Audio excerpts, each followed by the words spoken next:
Well, the way I met Devin, he was 11 years old, it was 20 years ago, and I was basically wanting to meet his mother, Donna, because she was running an organization looking for missing children, and I was writing a book about that. And then Devin popped up, and we connected over to CP, even though I've been very blessed to have a very mild case.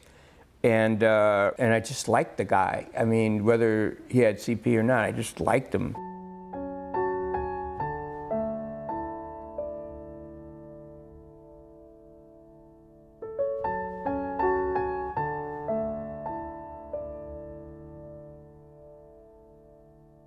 Our family has always been involved in community events, and no matter what we were involved in, Devin was out there in the forefront. Whether it was my missing children, Devin was out there handing out flyers. I worked at a residential center for girls. It was a state-run program for delinquent girls, and many of my girls never finished high school or had trouble. They were, dropped out in junior high school, and we'd bring Devin in, and he would talk to them and say, if I can make it to college, anyone can.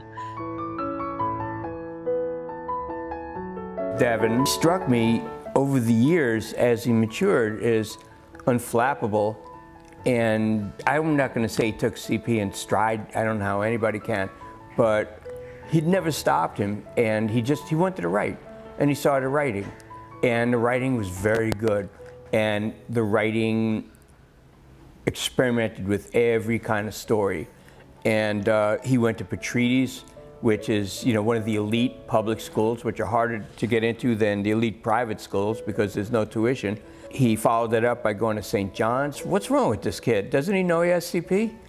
And he just keeps going.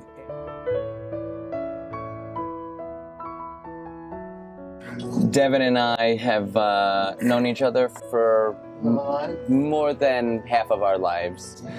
We actually met in freshman year of high school in English class, and he actually formed a mentoring program for the much younger students who went to a kindergarten through 12 school. To this day, you're still getting kids reaching out to you, is a testament to the fact that you really made such an impression on their lives.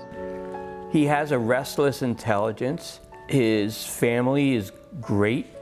Everybody's on the same team. It's like Team Devin. And he's an inspiration to me. I've never seen him down. Now, that doesn't mean he doesn't get down. I wouldn't know. But he's a doer. He just does it. He just does it, and he keeps doing it. We built a park for the disabled children named Jennifer Schweiger Children's Playground. We could never take him to a park because there was never a swing for him to go on. And he couldn't go on the monkey bars like every other kid. So we kind of solved that problem. Devin helped design the park. He was the inspiration behind many of the very unusual pieces that I have there. This kid is so socially fearless. I've seen him at so many big ticket media events. Now, I get shy because I freak out because I can't shake anybody's hand with my right hand, and that makes me feel utterly awkward. And here comes Devin, and he's all smiles, and Samuel Jackson is stooping down to talk to him, and this one is stooping down to talk to him, and this one is squatting down to talk to him, and he's fearless. He's socially fearless.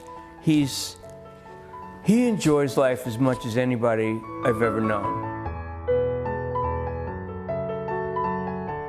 A testament is when I took you to my daughter's school for career day, as I wanted to showcase my career with Devin. The kids were just in awe. The principal and assistant principal came up to me and said, I love the cops and the firemen. I think they're wonderful, but this is something that I am so glad you guys came. And they still ask about him. That's the other thing. A year later, almost a year later, they still ask about him. Like, how's that?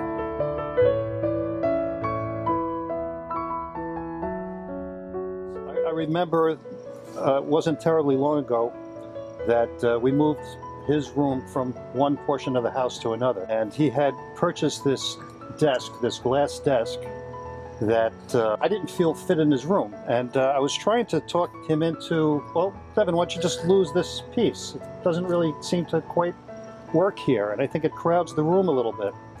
And Devin and I kind of argued about that for quite some time. One point I just simply said to him, Devin, you really have to explain to me why you insist on having the desk here. And what he said to me, he said, I want it there because in my mind, I get up off my chair and I walk over to my desk to write. Because of the fact that he can visualize it, he can do virtually anything. And we never argued about it again because he couldn't have made it clearer to me why it had to be there. Wherever Devin goes, we follow. It used to be we used to lead him and take him along. Now he takes us along, right? Yes. You know, for us, you know, run-of-the-mill cranky guys, you know, Devin just puts us to shame.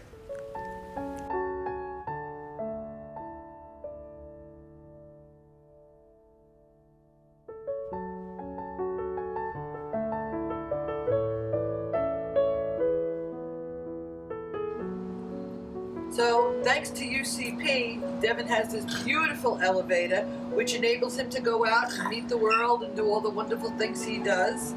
So UCP definitely gave Devin his lifeline. Thank you.